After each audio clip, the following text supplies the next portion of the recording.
John, chapter 7. After this, Jesus went about in Galilee. He would not go about in Judea, because the Jews were seeking to kill him. Now the Jews' feast of booths was at hand.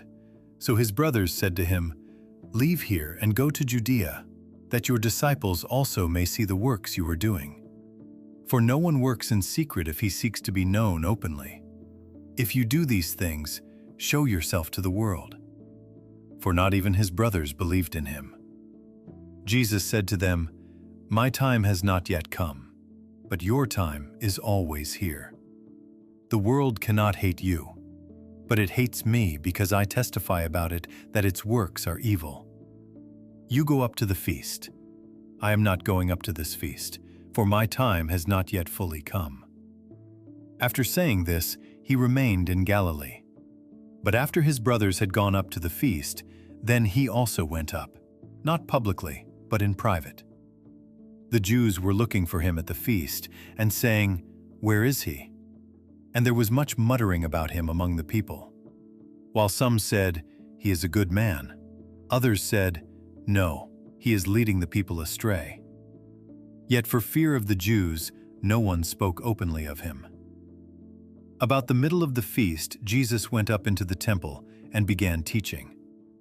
The Jews therefore marveled, saying, "How is it that this man has learning when he has never studied?" So Jesus answered them, "My teaching is not mine, but his who sent me. If anyone's will is to do God's will, he will know whether the teaching is from God or whether I am speaking on my own authority. The one who speaks on his own authority seeks his own glory. But the one who seeks the glory of him who sent him is true, and in him there is no falsehood. Has not Moses given you the law? Yet none of you keeps the law. Why do you seek to kill me?" The crowd answered, "You have a demon. Who is seeking to kill you?" Jesus answered them, "I did one work, and you all marvel at it. Moses gave you circumcision, not that it is from Moses, but from the fathers. And you circumcise a man on the Sabbath. If on the Sabbath a man receives circumcision, so that the law of Moses may not be broken, are you angry with me because on the Sabbath I made a man's whole body well? Do not judge by appearances, but judge with right judgment." Some of the people of Jerusalem therefore said, "Is not this the man whom they seek to kill? And here he is, speaking openly, and they say nothing to him. Can it be that the authorities really know that this is the Christ? But we know where this man comes from. And when the Christ appears, no one will know where he comes from." So Jesus proclaimed, as he taught in the temple, "You know me, and you know where I come from. But I have not come of my own accord. He who sent me is true, and him you do not know. I know him, for I come from him, and he sent me." So they were seeking to arrest him, but no one laid a hand on him, because his hour had not yet come. Yet many of the people believed in him. They said, "When the Christ appears, will he do more signs than this man has done?" The Pharisees heard the crowd muttering these things about him, and the chief priests and Pharisees sent officers to arrest him. Jesus then said, "I will be with you a little longer, and then I am going to him who sent me. You will seek me, and you will not find me. Where I am, you cannot come." The Jews said to one another, "Where does this man intend to go that we will not find him? Does he intend to go to the dispersion among the Greeks and teach the Greeks? What does he mean by saying, 'You will seek me, and you will not find me,' and 'Where I am, you cannot come'?"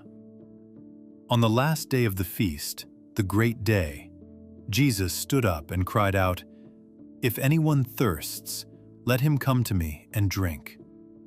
Whoever believes in me, as the scripture has said, out of his heart will flow rivers of living water." Now this he said about the Spirit, whom those who believed in him were to receive. For as yet the Spirit had not been given, because Jesus was not yet glorified. When they heard these words, some of the people said, "This really is the prophet." Others said, "This is the Christ." But some said, "Is the Christ to come from Galilee? Has not the scripture said that the Christ comes from the offspring of David and comes from Bethlehem, the village where David was?" So there was a division among the people over him. Some of them wanted to arrest him, but no one laid hands on him. The officers then came to the chief priests and Pharisees, who said to them, "Why did you not bring him?" The officers answered, "No one ever spoke like this man." The Pharisees answered them, "Have you also been deceived? Have any of the authorities or the Pharisees believed in him? But this crowd that does not know the law is accursed." Nicodemus, who had gone to him before, and who was one of them, said to them, "Does our law judge a man without first giving him a hearing and learning what he does?" They replied, "Are you from Galilee too? Search and see that no prophet arises from Galilee."